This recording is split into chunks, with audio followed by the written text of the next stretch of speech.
Like Plastic, Episode 2. Roku closes the comic book, satisfied.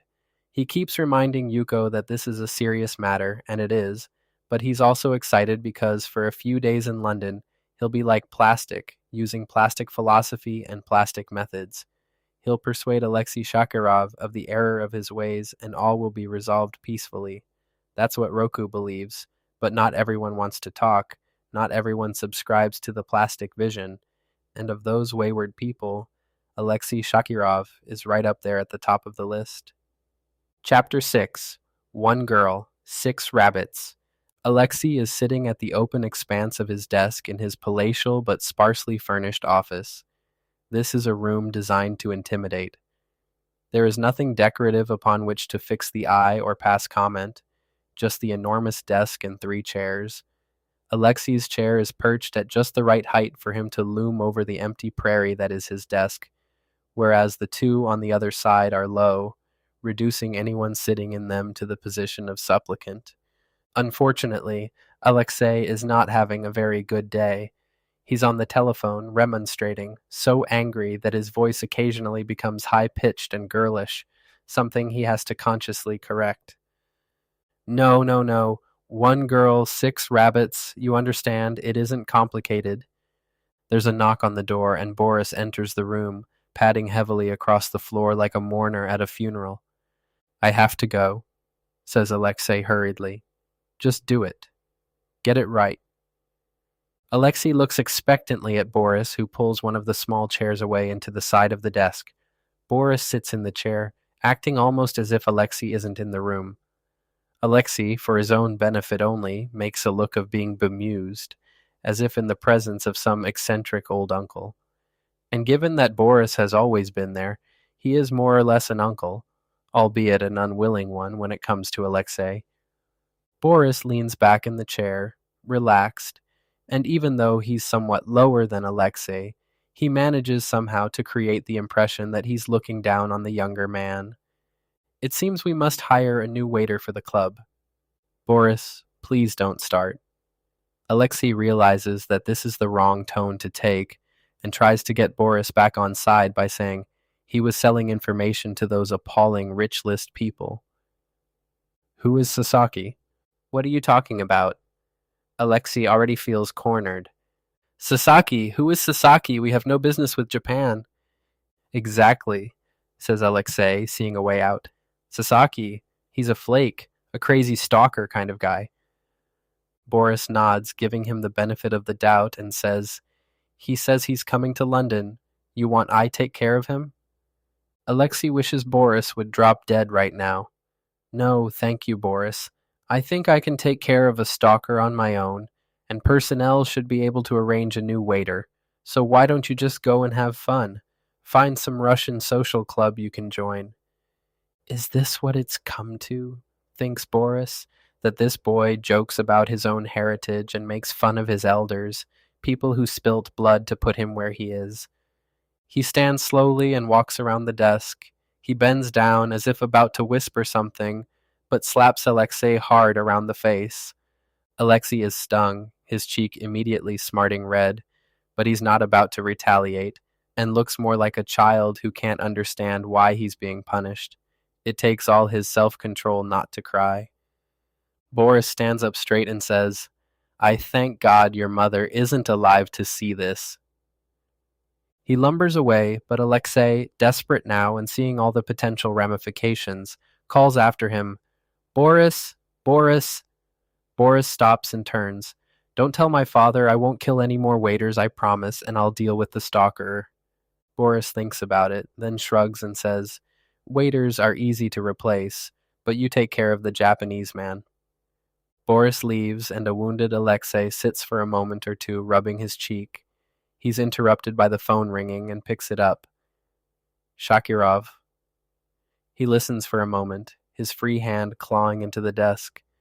He's so incensed he's forgotten the pained cheek and the injured pride. How difficult can it be to get rabbits? People can't get rid of rabbits fast enough. They're everywhere. He listens again, but then holds the phone at arm's length and stares into it incredulously, almost as if he's offended by the equipment itself. Without putting it back to his ear, he screams into it, "No, guinea pigs won't do. It's a whole different aesthetic. Get me rabbits." Alexei slams the phone down so hard that it breaks. That weakness offends him even further, and he swipes the broken phone off his desk, launching it across the room. Fortunately, there is nothing else for it to hit. He takes a few deep breaths, tries to calm down, and finally validates his rage by telling himself with some degree of certainty, there is nothing erotic about guinea pigs. Chapter 7. You Little Tease. Roku and Yuko are being shown into their suite at the exclusive Rathbone Hotel in Mayfair, London. They have stayed in this suite on each of their 7 extended trips to the city together, and the same maitre d'hotel has shown them up to it each time. Nevertheless, he responds to them as if he's never seen them before in his life and says, "This is your suite, Mr. and Mrs. Sasaki. Would you like me to give you a guided tour?" "No, thank you. We've stayed in this suite before." "Of course," says the maitre d'hotel in a way that implies Roku is lying, but both Roku and Yuko are too good-natured to be offended by the airs and graces adopted by staff. Roku hands him a tip, and the maitre d'hotel looks at the note and says, "Oh, that's very generous, Mr. Sasaki." He is suddenly charm personified. "Well, there's some champagne and orange juice on the table in case you'd like some Buck's Fizz, and if there's anything else I can do for you, please don't hesitate to call." The maitre d'hotel leaves as Yuko simultaneously tips the bellboys who've just carried in their luggage. Only when the door is finally closed do they relax and smile at each other. "Let's have a drink," says Roku as he heads over to the champagne. Yuko collapses onto a sofa as Roku opens the champagne and pours 2 glasses of Buck's Fizz. He joins her then, and they lounge against each other, still managing to appear breathtakingly elegant as they sip at their drinks. Roku and Yuko are seasoned travelers. They both know that, even in a luxury hotel, it's impossible to relax until you have colonized the room and made it your own. Roku is unpacking now, and Yuko is in the shower, a sound that's relaxing to him, like a waterfall in a private garden. Later, in the silence of their sitting room, Roku and Yuko are wearing bathrobes and their matching and synchronized iPods. They're immune to the silence, lost in their own aural landscape as they dance contentedly to a slow song. The song clearly ends because they come to a halt, holding each other for a moment before the next selection jolts through their ears, and they both start dancing energetically. Later still, the bathrobes are discarded on the floor, as are the iPods, still faintly singing to each other. Roku and Yuko are lying in bed in each other's arms, staring up at the ceiling, happy. "I wonder what time it is," says Yuko, as though she's lost track not just of hours, but of days, weeks. "Almost noon," says Roku. "After lunch, I'll visit Mr. Shakarov." Yuko is disappointed as she says, "So soon." Roku smiles and strokes her hair. "The sooner I speak to him, the sooner we can enjoy the rest of our time in London. I want to go shopping too, you know?" "Of course you're right."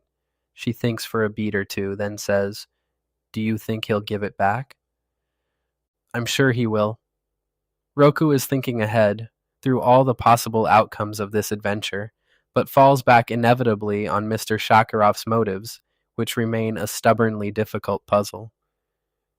"Really, I can't think why he would want to keep it." Julia, blonde and soft. Gabby, brown and so sprightly it was hard to tie the thread around it. Saskia, like the finest copper wire. Megumi, but Megumi is not there, only the name tag and the empty hook. Alexei wakes with a start and screams, kicking at his sheets in a moment of overwhelming terror. Even after he realizes he's been dreaming, it takes him a full 5 minutes to calm down and get his breath back. Finally collected, Alexei stares over at the wall where the display board is hidden. He gets up off the bed, and even though he knows it was only a bad dream, he's still nervous. Carefully, filled with dread, he opens up the display board and breathes a heart-stopping sigh of relief as he sees Megumi's lock of hair is still in its rightful place. Alexei reaches out delicately and touches it, shuddering with pleasure as his fingers make contact.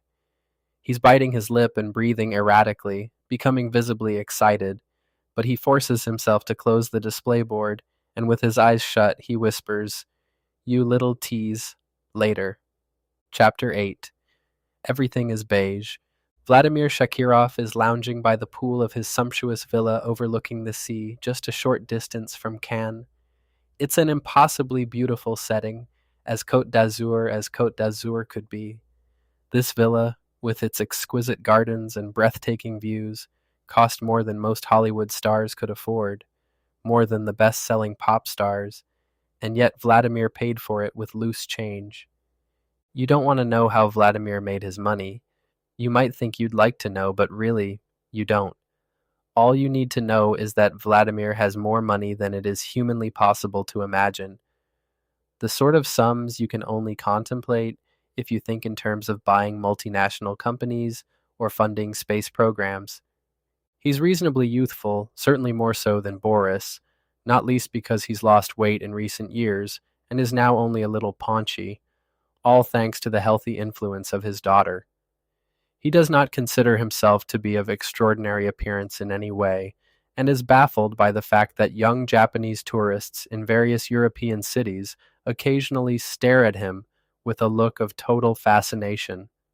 So here he is, lounging by his pool, wearing a short-sleeved shirt because his daughter has warned him about getting too much sun, wearing shorts because his daughter has told him that Speedos are vulgar, unadorned by jewelry despite the hoard of gold items to be found in his bedroom. His appearance would be unassuming were it not for the gilt-edged confidence that comes with knowing nothing is beyond his means. Yes, here he is, and everything is fine for Vladimir Shakirov, only... Anna Shakirov emerges from the villa and walks towards him. Anna is Vladimir's stunningly attractive 24-year-old daughter, elegant and understated in a beige and white outfit by Jill Sander. She's living proof that the same ingredients, mixed differently, can produce dramatically different cocktails. Vladimir sits up, his spirits immediately lifted by the sight of his daughter, even if she does appear to be carrying material samples. "Hello, Daddy." "Hello, sweetie." She sits down on the lounger next to him and says, "Which color do you like for the bed linen in your room?" Anna is overseeing the refurbishment of the villa, ridding the place of her father's original gaudy ostentation. Plaintively, he says, "Must we change everything?" Smiling gently, she says, "Yes, Daddy, we must. It's all too vulgar. The new taste is subtle, understated, but I am giving you a choice." She holds the two samples out as Vladimir sighs acceptance, somewhat bewildered. He raises his sunglasses and looks at them more closely. Perplexed, he says, "But they're both the same." Anna looks at the samples herself, shaking her head patiently. "No, this one's vanilla and this one's ice cream." "Oh," says Vladimir, wondering if he's losing some of his color vision. He hazards a guess and says, "Vanilla is nice." "Good choice, I like the vanilla too." Actually, Anna prefers the ice cream, but it's a small price to pay to make her father feel like he's involved. She stares at him for a second, and is suddenly angry with herself for not noticing earlier that he looks troubled somehow. "Daddy, is something wrong?" "Not at all. Anna, I trust you completely. I know the villa will look beautiful, and I heard, even back in Moscow, this is the new taste now. Lots of beige." "No, I mean, you look troubled. What is it? Tell me." Vladimir smiles, full of love for his daughter, but simultaneously a little melancholy. Wistfully, he says, "Just like your mother, she could always tell." He's momentarily sidetracked by thoughts of the past, but sighs heavily as his mind comes back to the present, and he says, "Boris called. He thinks Alexei is making a mess of things. I might have to go to London." Vladimir is thinking, "That brother of yours," but doesn't actually say it out of a sense of paternal loyalty. At the same time, Anna is thinking, "That brother of mine," but doesn't say it for fear of hurting her father's feelings. Instead, protectively, she says, "No, don't. I'll go." Vladimir looks bemused, even a little intrigued. I feel like a trip to London anyway. I'll find out what he's doing, and if I feel you need to come over, I'll call you. I think he upset a Japanese man, says Vladimir, as if that might be enough to get her to change her mind. But Anna is determined and says, Don't worry, I'll find out what he's up to, and Boris will be there to protect me from any angry Japanese men. It's decided. She will go to London on his behalf, and as much as the sight of Anna reminds him every day of his late beautiful wife, he sees a little of himself in her too, and he knows that it will be his daughter who safeguards his empire. Vladimir smiles, a little emotional, and says, I'm so proud. Your brother doesn't even understand interior design. Chapter 9. I'll have the lobster. It's mid-afternoon as Roku walks past the anonymous facade of concrete. The sky above is blue, but there's no sun reaching the pavement in front of the club, and it's still quite cool down on the street. Roku tries not to look at the club because he doesn't want to think about what happened there. Instead, he keeps his eyes focused forward until he reaches the glass-fronted lobby of Shakirov's equally anonymous headquarters. The lobby is small but plush, with just 2 elevators, a small sofa, and a reception desk, behind which sits a frostily efficient young woman. Roku glances around quickly, taking in every detail, including the security cameras. Then he smiles at the receptionist and gets a pinched, get on with it, smile in return. Good afternoon. I'm here to see Mr. Shakirov. My name is Sasaki, Roku Sasaki. The receptionist looks at him as if to suggest he's already given far more information than she might ever want or need. Do you have an appointment? No, I tried to make an appointment, but... I'm sorry, but it's out of the question without an appointment. Then perhaps I might make an appointment now? You'll have to call Mr. Shakirov's private secretary. Is it possible to see his private secretary? Roku can almost feel what the next answer is going to be. But to his surprise, the irritated receptionist presses a button. Roku smiles, pleased to have finally made some progress. But a moment later, a very tall and muscular security guard appears from a door to the side of the reception desk and approaches Roku with the look of a man who's alien to the concept of compromise. Sir, I have to ask you to leave the building. Unfortunately, Roku doesn't notice that this is a man who feels like he should have been a valued member of the police force or an elite army unit, but has been frustrated in every attempt to get beyond his present position. He isn't even a valued member of the Shakirov security operation, and his only opportunity for venting all this frustration is on journalists and unsuspecting members of the public. As I say, Roku doesn't pick up on this and says, Of course, but I'd like to make an appointment first. I think if you tell Mr. Shakirov that Sasaki is here, he'll be happy to see me. Nice try. Now please leave. With as much implied menace as he can muster, he adds, I don't want to have to escort you from the premises. The security guard is pleased because Roku smiles and gives a little bow before leaving, and the receptionist smiles seductively and says, Thanks, Dennis. Anytime, babe, says Dennis, and what he's really thinking is that the SAS don't know what they're missing. Meanwhile, Roku walks away from the lobby, passes concrete once more, then stops at the end of an alley that runs down the side of the club. He sniffs the air. Concrete has a restaurant, and the kitchen is somewhere along here. Roku knows that the kitchen is often the least secure part of any building, because kitchen porters come and go to discard food. But even he is surprised to find the swing doors open and the kitchen empty. There's plenty of prepped food sitting around on the kitchen surfaces, but nothing cooking and not a sign of a chef or kitchen porter. He doesn't stop to dwell on how strange this is, heading instead for more swing doors on the other side of the kitchen.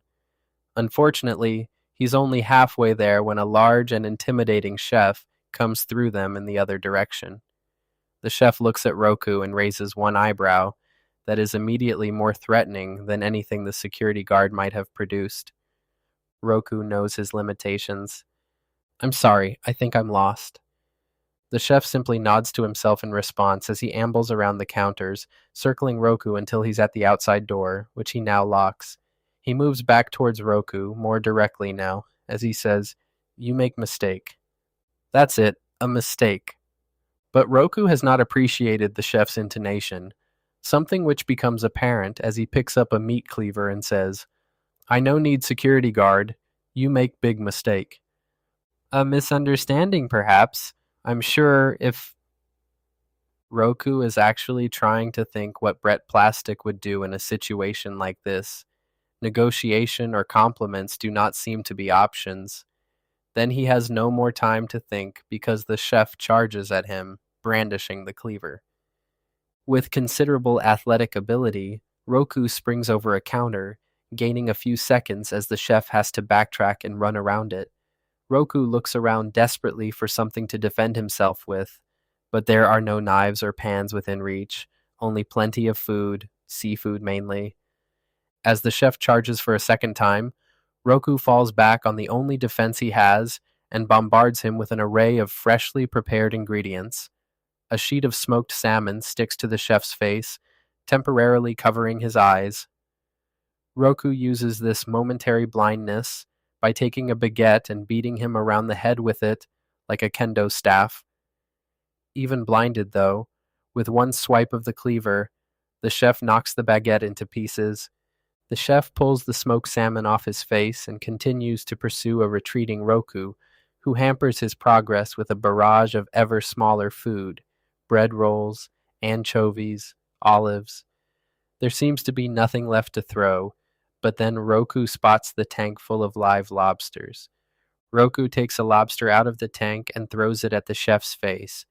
The chef panics and tries to catch it. He misses, but in the process somehow manages to slip on a baby octopus. His feet fly forwards and he lands on the floor with a ground-shaking thud. Roku steps forward carefully. The chef has been knocked unconscious and lies now, like the main attraction in the middle of his own bizarre smorgasbord. Roku needs to wash his hands, but he doesn't want to linger in the kitchen. Instead, he steps through the interior doors and presses onwards, still optimistically hoping that a friendlier reception might yet await him. Meanwhile, the lobster vainly tries to maneuver over the chef's bulky body, trying to find a way back to the sea. Chapter 10. I Am Roku. Roku emerges from a stairwell into a corridor in the corporate part of the Shakirov building. The corridor is deserted, but Roku can hear voices approaching, perhaps even from both directions at once. He doesn't want to be caught in the open quite so soon, and quickly ducks into an office across the corridor. A young woman is sitting at work behind a computer. She stops typing and looks at him questioningly. Roku smiles and offers a little wave before saying cheerily, "Hello, how are you? I am Roku." "I'm fine, thank you," says the confused young woman. "Can I help you?" Roku keeps smiling, but nods too, and when he realizes that won't be enough, he says, "I'm new here, so just saying hello to everyone." "Oh," says the young woman suspiciously. This really isn't that kind of workplace. Roku simply thinks he hasn't been very convincing and is certain that if he keeps talking, he'll win her around.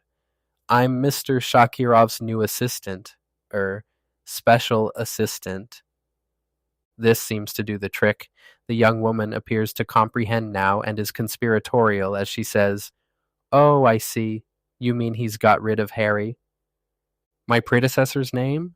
The woman nods and has a note of disgust in her voice as she says, "Harry Noel Hart. He won't be missed, I'll tell you that much. So, do you want to see Mr. Rush?" She speaks so hushed and so quickly that Roku has trouble understanding, but before he can ask her to repeat it, she tilts her head to an interior door. Roku understands now that this young woman is the secretary to someone called Mr. Rush. "Oh no, I'll be seeing him later, but it was pleasant to meet you." "Susie," she says, blushing as if overcome by someone finally being nice to her. "Nice to meet you too, Rocky." "Roku." "Oops, sorry, Roku." She giggles and blushes further. Roku gives a small bow and makes for the door, but with an afterthought, Susie says, "Oh, Roku, if you're going back to Mr. Shakirov's office, you could save me a journey." Roku smiles obligingly, and she picks up a brown envelope and waves it at him. "I don't know why this came here. Would you mind?" "It's my pleasure." He takes the envelope, gives another small bow, and once again heads for the door, keen to be on his way. Susie is quite smitten now and calls after him urgently, "See you around." "I hope so. Goodbye." In the corridor, Roku opens the envelope and takes out the paperwork it contains. As he walks, he pretends to read it, a ruse which helps him to pass several people without looking faintly suspicious. When he reaches Shakirov's office with the empty secretary's desk outside, he quickly steps through the door, half expecting to come face to face with this strange and very rude man. The office is large and very empty, so empty that at first he wonders if it's in use at all. But there's a desk and 3 chairs and a telephone. Roku looks in the desk drawers, but they are all empty except one which contains 2 unopened packets of post-it notes and a pen. Very odd, he thinks. Roku takes one of the pads of post-it notes because leaving another message is all he can do. And he feels frustrated because it's hard to be like Plastic when his enemy doesn't even show himself or give him the chance to be reasonable. A post-it note. Roku thinks even Brett Plastic would struggle to know what to do, and he isn't Brett Plastic, just Roku. Later, back at the hotel, Roku and Yuko are sitting on the sofa, relaxed and elegant as ever, drinking martinis, but Roku is still downcast by his failure even to meet with Shakirov. "It's my own fault," he says despondently. "I thought I could walk in there and reason with him. I never realized it would be so difficult just to find him." Yuko smiles at him and says helpfully, "I'm sure you'll think of something. What would Brett Plastic do?" Roku thinks about the post-it note, wondering if he'd already failed the first test. He thinks back over the entire series, and with a certainty he doesn't actually feel, he says, Brett Plastic would learn about his enemies. So, tomorrow is a day for surveillance. He lifts his drink to his lips but seems to change his mind as another little wave of despondency washes over him. He lowers the glass again and says, "I'm sorry. This trip is no fun at all. Not even any danger." "Nonsense," says Yuko. "We only just arrived and tomorrow I go shopping. Tonight we go to the theater. Lots of fun." With the mention of the theater, she lifts Roku's arm and looks at his watch. "Oh my, we'll be late." She knocks back her drink in one shot and rushes into the bedroom. Roku looks at the watch himself and raises his eyebrows, puzzled. "We have over 2 hours," he says to himself. He knocks back his drink then and puts his glass down before picking up a Brett Plastic comic from the table. He holds it in both hands, staring intently at Plastic's face, and says, "Tell me, what would you do? What would you do?" The mythology surrounding the Brett Plastic comic series is somewhat confused. Many hold on to the belief that its reclusive creator, Kazuo Yamaguchi, planned out the entire series before starting work. But an anonymous story from someone who claimed to have worked for Yamaguchi suggested a more prosaic explanation for the unusual development of the series. He claimed that, with sales tailing off and a limited number of storylines for a character who was so entirely reasonable, Yamaguchi yielded to the market and decided to make Brett's niceness a little more edgy. What is apparent is that Brett Plastic changed, and much of the resulting discussion that dominates the countless forums and chat rooms for plastic enthusiasts centers on the missing issue 15. Issue 15 never appeared, but there is continued speculation, fostered by occasional hints from Yamaguchi's studio about what it contained. All people know for sure is that there was something subtly different about the Brett Plastic who appeared subsequently. Whatever had happened to Brett Plastic in issue 15, he was no longer the same man, as we can see in Brett Plastic issue number 16.